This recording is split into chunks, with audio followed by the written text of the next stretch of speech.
Hello, ladies and gentlemen. Welcome to Fallout 2 with Trax 2. We have the Restoration Project version 2.3.3 installed, which re-adds a lot of cut content, new weapon and armor modification, animations, not modifications. Too much Fallout New Vegas. This is a game that I played a lot. And it's one of the reasons that I like New Vegas so much is because it feels very similar to this. I am not going to be playing Fallout 1. If you want to watch Fallout 1, Many a True Nerd did an absolutely amazing playthrough of it. And not only will I not step on his toes, but also I am terrible at playing Fallout 1, so I'm just not going to do it. But basically, we are the Chosen One, who is the descendant, I believe it's the grandson of the original Vault Dweller from Fallout 1. And we start out in Arroyo, a village stricken by drought, and we have to find a Gek in order to save the village. So, let's go ahead and start a new game. And we come to our character screen, and the first guy we meet is Narg. He's smart, but he's a melee guy, and he's very good with melee, very bad with guns. Although you can improve these. These are just the starting stats. He's very healthy, and his action points are incredibly important here. And I see a lot of people who have just a few points of agility, and I've never agreed with that. And it's just, but Narg's not a genius. Intelligence 5 is, well, it's average, very average. But Narg's not really my kind of guy. We have Mingan, he's a ninja essentially. He's skilled is terrible. Skilled get in Fallout 2, every third level. So yeah, every third level. So level 3, level 6, 9, so on. You get a perk. Skilled gives you more points, more skill points to spend, but stretches that out to once every 4 levels, and it means that you can't get some of the really good perks for forever, essentially. But he's got a lot of agility, so he has a high armor class. And armor class is a little weird, and we'll have to get into that as we get to it.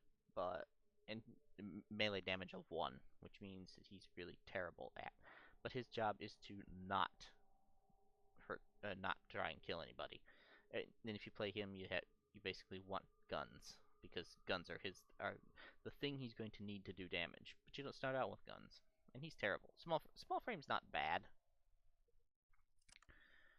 Chitsa is kind of weird. She's a talky doctor, and uh, they're okay. You can speech your way through large portions of the game. Yeah, and with 10 charisma, there are companions, and you can have half your charisma of companions. So Jitsa could have 5 companions, all armed to the teeth, to let do the talking for her when the opponents are not interested. But she also has one-hander, which means that if she does pick up guns, she's better with pistols. I believe that also applies to, say, knives instead of as opposed to, say, spears, which take both hands. But sex appeal then is for you're actually better in conversations with. She'd be better in conversations with men, but have a. I believe there's a negative to that for being in conversation with women, which I suppose is fair. And then we're back to Narg, but I'm going to create my own character. Now, there's no functional difference between males and females, because you can see the stats don't change. There's just no difference. There are some differences. You can do a few things as female characters that men have to do in different ways, but I'm playing this particular character with this particular name, Buffy, to show off something rather amusing in the game that not everyone knows about. So this is our stats and score screen. Age is completely useless. Race is human. There's no changing the race here. Style, but you can use this to adjust. You can be blonde, redhead. Um, yeah, blonde, redhead, and default. Yeah, we'll be a redhead. Again, this doesn't matter. It's just all nonsense. Now, tag skills. Tag skills are interesting. In Fallout, in other Fallouts, aside from 4, which didn't have them, basically they got a 15 point. I think it was a 15-point bonus. But here, you must pick 3 tag skills, which is fine, but they get 20% increase right away, and they increase twice as fast. So if I tag small guns, it goes from 25 to 45. But if any point spent in here, so if I spend 1 point in big guns, it goes from 10 to 11. But if I spend 1 point in small guns, it goes from 45 to 47, which is useful, which is incredibly useful. But we're not going to tag these just yet because they're affected by the stats over here. And by default, you get 5 character points to go on. So you could put, there we go, we put 10 in intelligence. And we're completely average, but we're extremely intelligent. And is it listed here? It is not. Alright, so but over here, each of these will tell you about it. And knowledge, wisdom, ability to think quickly. High intelligence is important for any character. Modifies the number of new skill points per level, dialogue options, and many skills. Now, I'm not really sure about this. Oh, I know what it is. Because if you watch, as you change, so Doctor goes from 19 to 20 when you take move points around. And that's because it's 5% plus your perception plus intelligence. So it's 5% plus 5 perception and 5 intelligence. And the so 20 is exactly what it says. I mean, you could tag that and get immediately 40. There's ways to optimize it that I'm not really going to go too far into. Small guns is the skill you'll be using most of the game, and then you'll end up with either big guns or energy weapons. Big guns is things like rocket launchers, flamethrowers, and miniguns, or one or another weapon, which we'll get to when we as we get to the end of the game. But it's probably the reason that you will want big guns over energy weapons. There's also a perk that goes along with it, but again, we'll get to that when we get there. Now, if we go back to our average intelligence here, so the other things we want, now there's an argument to be made for sneak, because sneak can be important, but a sneaky stealthy sniper type character is reasonably powerful, but I don't want to do that. For one, stealth in Fallout 2 is not good, is the best way to say it. The things I want to grab are, I want to grab lockpicking. No, okay, we're gonna do stats first. Let me try this. So these are the stats. They're all 5s right now, and there's a reason for that. And the reason for that is traits. And traits are, if you've played New Vegas, they have positive and negative effects. So this is skilled. You gain 5 additional skill points per experience level, and but you gain 1 perk every 4 levels instead of every 3. And some people really like this. I hate this perk, or this trait.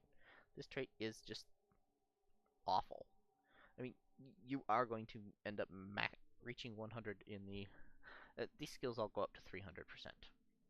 I don't know why. Don't ask me why, because I do not know. But you're going to end up reaching the 100% mark in all of these long before skilled will ever become useful. And in exchange, you get far fewer perks. I think it's like either 3 or 4 perks that you just can't get because you don't have the chance to make them up with skilled. Gifted is kind of interesting. A lot of people don't like Gifted because it is overpowered.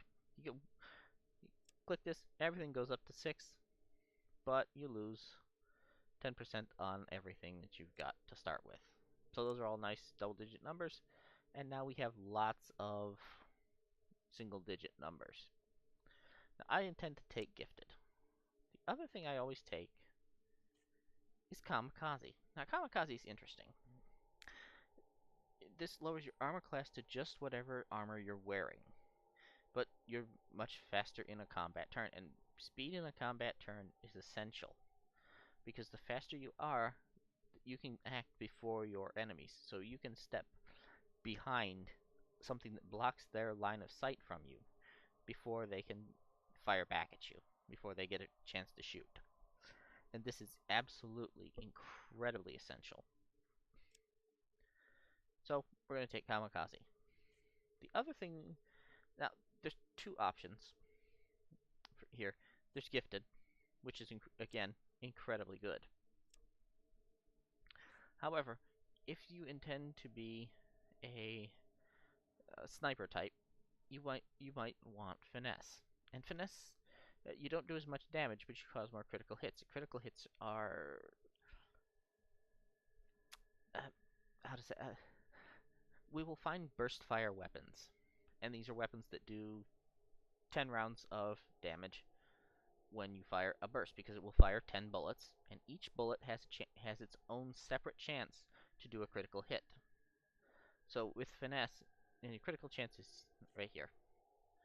So it's 5, which is exactly your luck. So if we grab this, this goes up to a 15% chance. If we were to go and pump luck to its maximum, it's a 20% chance, a 1 in 5 chance that you would get a critical hit. So this essentially means that you get, out of 10 bullets fired, theoretically at least 2 of them should be critical hits, and it's usually much higher. Now you could, now stats cannot go above 10. So you could go like this and then increase your agility, which increases your action points and gives you that critical chance. So you can fire, I believe with this, and if you were to take Bitter Rate of Fire, which is a perk we'll encounter later, you could fire 2 bursts with a 20% critical chance. Plus, yeah, so you could do a lot of damage, and it's a very good build. But what we want is Kamikaze. Now, Fast Shot is kind of interesting. It's a bit of a trap. And for one less action point for guns and thrown weapons. But you start out with melee, and so you might take it early on and think, this is terrible. And it is. But the reason it is because it will cost you so much ammo, and you lose the ability to aim your weapon. So you cannot take a pistol and aim at an enemy head and do extreme bonus damage, but you could fire twice, which Fast Shot's terrible.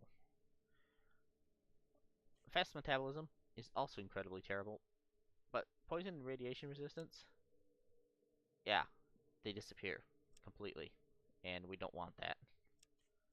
Yeah. So this sequence is what Kamikaze affects. And Kamikaze is very good because most of your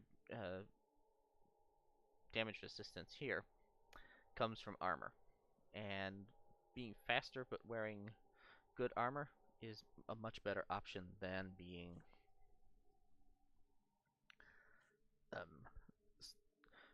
slower and not doing as much damage. But we're going to take Gifted, and these stats all get terrible, and that's fine. So we want at least this much intelligence, this much agility. So we can take away a couple of points from Charisma, and Charisma's not that important. So we want, no, actually we want our full 10 action points. Endurance we can reduce, and Strength can, I always like Strength at 5, because we want lots of Perception.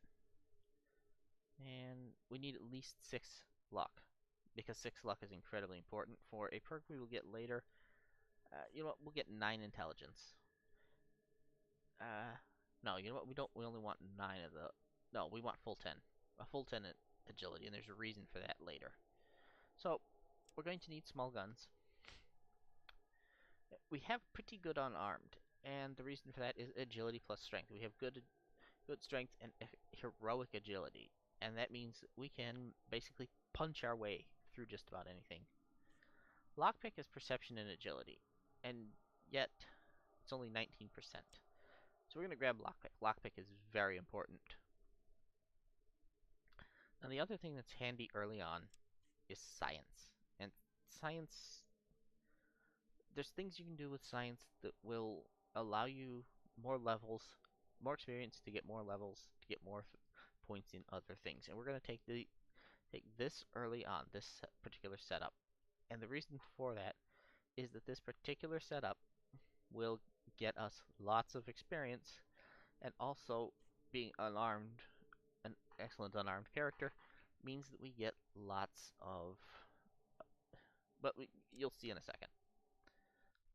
So we're going to go into the intro screen, and I will let you listen to that. There are things you must know. The village is dying. The signs are everywhere. Withering crops. Dying Brahmin.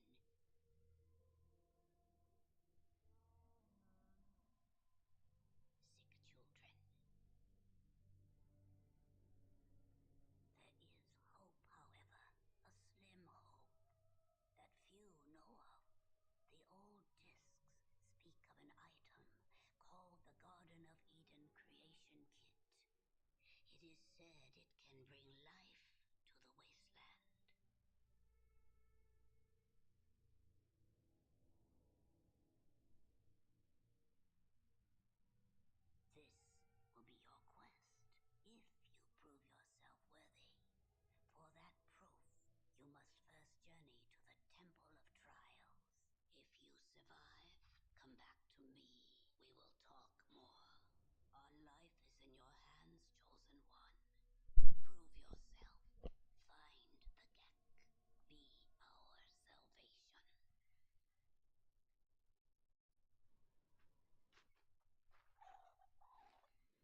Welcome to the Temple of Trials, a tutorial area added by, well, basically executive meddling. This is actually a little bit bigger than the vanilla version, because the Restoration Project, that's the wrong button. The Fallout Restoration Project added some more space to it.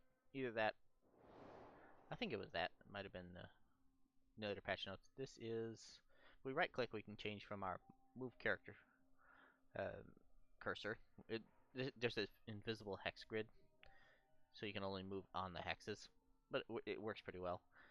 To this, and if we hover over this, this is Clint, a fellow tribesman. His job is to keep us in here, make sure the only path we have to take is through through the Temple of Trials. Now, if we could access this, this would let us head to the rest of the village, but we can't access this. And he'll just yell at us that go the other way. So we have our inventory screen. We have our spear. We do 1 to 3 damage unarmed. Excuse me. Or 3 to 11, and range 2. Range 2 is important here. You'll notice we have no armor, and we have no armor class. However, if we were to, I don't remember how to, yeah, you click on your weapon to enter combat. So if we end our turn, we get all of our unused AP as AC. All of our unused action points as armor class, and that's really, really useful. But we come in here, and welcome to the Temple of Trials. Like I said, a tutorial dungeon added by executive meddling. There we go. We want to be careful about moving forward. Yeah. So, basically, we're fighting ants for the minute, and we take 2 stabs with the spear and miss. With the spear and miss. In combat. Oh. Yeah, we're going to back up 2 steps, and now we can wait. And we're going to end our turn. We'll have 10 AC, 10 armor class, and he can't do anything. So we're going to try and stab him some more, and fail miserably. Ow. And he immediately starts hitting us, which is kind of annoying, but we killed him in one shot. So we hit him for 10 hit points and he was killed. And we can burn the rest of our hit points up here. Combat end. Your turn ends when you run out of HP. I'm going to end a turn here. It's very important occasionally to wait for an enemy to... Now, if we right-click the spear, if we go from thrust to aim thrust, and we can... So now we can see we're stabbing at the abdomen, we can stab at the head, at the feelers, the forelegs, which I believe are what are used for attacks, or we can stab at the hind legs, which will slow them down if we damage these. But we're just gonna cancel that. Now we could throw this spear, but then we have to go and pick it back up, and we don't want to do that. So we just want to stick to thrusting. And...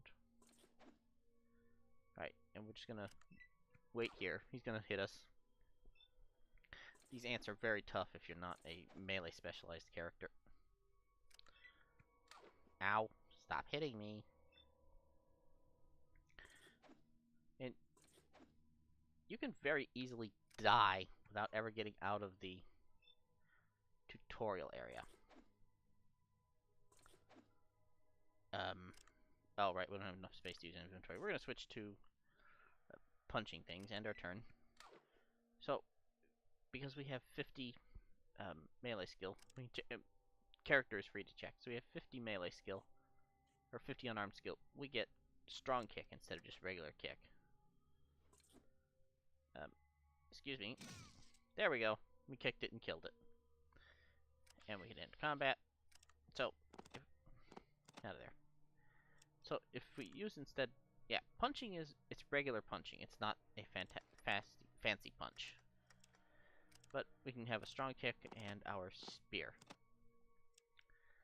So, we'll go back to our spear for the minute. But you can loot the bodies. You can come over here and click on them. You can examine the body. This is your inventory, so you could use an item on it. Or you can go down here and use a skill directly on it, so we could science it. And nothing happens because there's nothing to do. So I'll come up here and we'll open the door. Now we can rotate our character. If we click on this, she'll rotate in a circle. Possibly the most useless thing, but, you know. Or we could come here and use our first aid skill on her, and we're kind of terrible at it. But we spend a little time and fail to do healing. Now, you can only use first aid so often. As you can see, we're spending time, but we're failing to do any healing. And failing to do any healing is annoying, but if we go to our... Yeah, we aren't wearing the Pip-Boy yet. So we can't actually sit and rest. And you'll spend a lot of time sitting here, failing to do any healing. We're going to switch to kicking things, because kicking things seems to work better. Oh, there's an ant. And you did not get... I think if we back up here, and turning around is free. And we can end turn here, and do it again. Now the idea of this, yeah, he gets to us, but he doesn't have enough AP left of his own to attack, because enemies also run on AP. And we managed to swing and miss at him twice. And there he goes.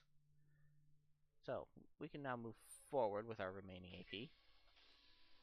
Yep, it does that sometimes, and I don't know why. Now, he's out of range to kick, but we can take a couple of stabs at him. Let's switch back to this. End the turn. Alright, he wants to stand right there. I never quite understand what... Oh, 'cause I think he's conserving AP, is what happened. And they also get the bonus on to not being hit if they don't. Come on. Excuse me, could you please die? I'm trying to be entertaining here. There we go. Killed him. Now we can end combat. and advance forward. Now, there is another ant in here. We're going to walk around him a bit and loot this pot. And this pot contains healing powder. Now, there's also take all button. Healing powder, if we go here and examine it, very powerful healing magic will bring the feeling of sleep to your head. Now, what it's saying is essentially that it does a little bit of it will reduce our perception. So our perception is currently 9. If we take the healing powder through this, it reduces it to 8, but it heals 15 hit points. So we're back to full power, essentially. Excuse me, Mr. Ant. Yep, he takes a swing and misses. And we managed to kill him in one kick, which is fantastic. End combat. End of turn. And ending turn with no enemies also ends combat. Now, was there another... There's not another pot in this room, I don't think. Alright. Now, this game is not fast. This game is many things, but none of them are fast. Ah, now we encounter a bit of a problem here. That's a red scorpion. I am going to save the game.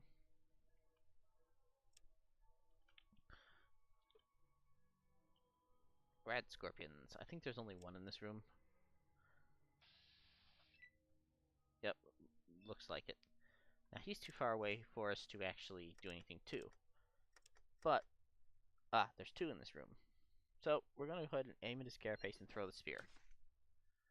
And I missed. Alright, so we'll switch to our kick. End our turn. End it again. Now, these guys are dangerous. They have a stinger attack, and they can also poison us if we hit them. However, they're also much, much tougher than the ants. Ow, we've been hit for 1 point and poisoned. Fortunately, we're a better kicker than they are at defense. Now, they are now the upgraded enemy, and they're all we will encounter for almost the rest of the... right, wrong button. As you can see, it takes 4 AP to open your inventory in combat. We'll save this and let him come to us. And we'll kick him. And one more. Missed. Alright, end the turn. He swings and misses.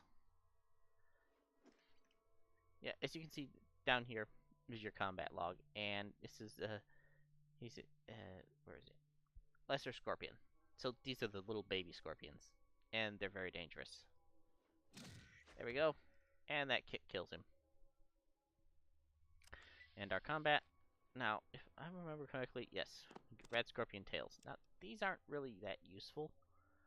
But now in Fallout 1, and you can pick up a thrown spear. And it goes back to your inventory. And we can stick it here. And that's very useful. Let's see, was there another scorpion? Yeah, other scorpion corpse, which had another tail. Now, I believe those can be traded in to make antidotes. Alright. I'm going to press 1 here, and we're now sneaking. And I believe you have to use shift to move. Yeah, because if you regular click... Now, I went into the options, into preferences. I've turned the language filter on, just because I'm on YouTube. But you can, if we go running, normal has you walk unless you hold shift. Always has you running unless you hold shift. So, in order to sneak, I have to hold shift and click, and then we will walk where we need to go. However, if we come over here, I believe this now is this the door that is... This door is locked. So, we could break through this. We can break through this lock by clicking the head and clicking lockpicking. And we pick the lock on the door, but we don't want to go through that door just yet. That leads into the second area. And we want to go over here. Now we are poisoned, and this will, if we go to our character, our map.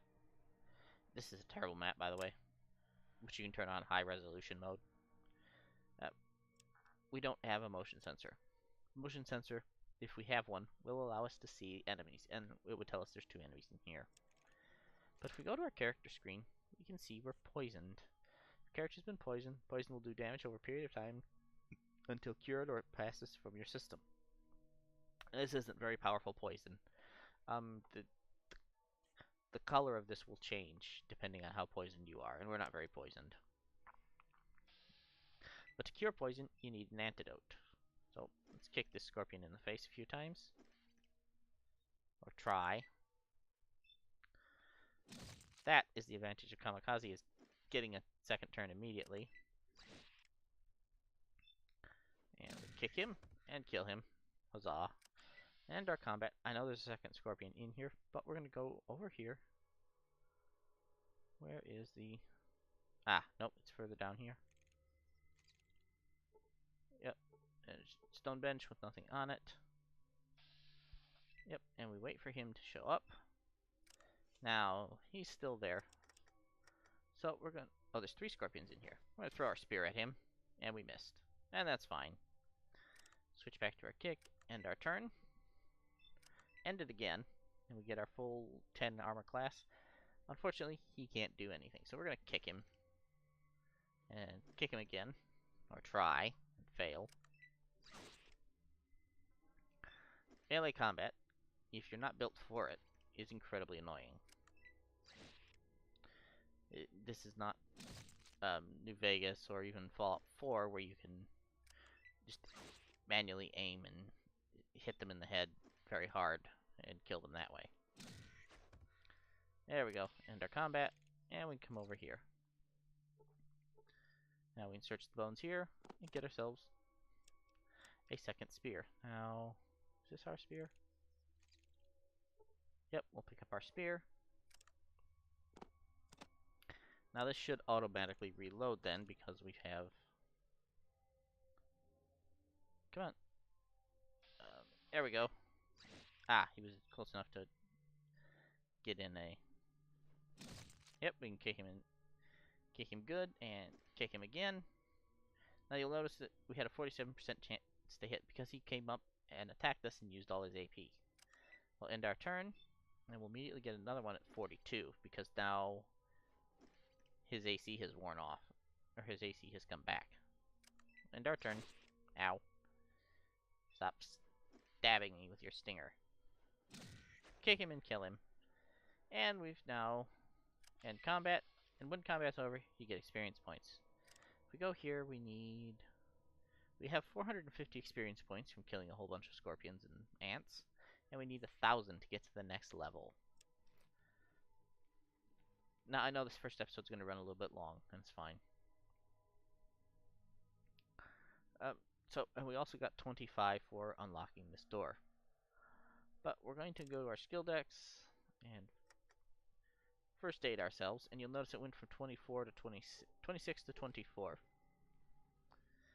Yep, we've got to be careful here, because first aid takes time, and taking time causes the poison to do damage, but it's only doing 1 point at a time, so it's not that bad. Fail to do healing, take a little damage. And again, the poison will wear off slowly, but the trick is to not die from the poison before it wears off. So, open this door, and we can come through to our new area, where we encounter this corridor from... Yeah. This is an Indiana Jones corridor. Aha, we've seen a raised plate. Let's move carefully up to it. So, this is a raised plate, and we can use traps on it. And amusingly, there's no failure condition for using traps on it. You can press the number for the skill decks to instantly keep retrying. And we've now disarmed the trap for 25 experience points. Now, we could get sharpened poles. If we were a melee character, stepping on these traps would be beneficial. There's a lot of traps here, by the way. What I'm going to do is... Come on. 18% trap skill is not much. What I'm going to do here is work my way across the room, slowly disarming traps as I go. And you don't move more than one hex at a time so that you don't step on this trap here. So I'm going to work my way across the room, disarming all of these traps, and I believe that should be enough to get me to level 2. And so I'm going to do that off camera. And so until then, this has been Let's Play Fallout 2 with Triax2. I will see you guys next time. Bye.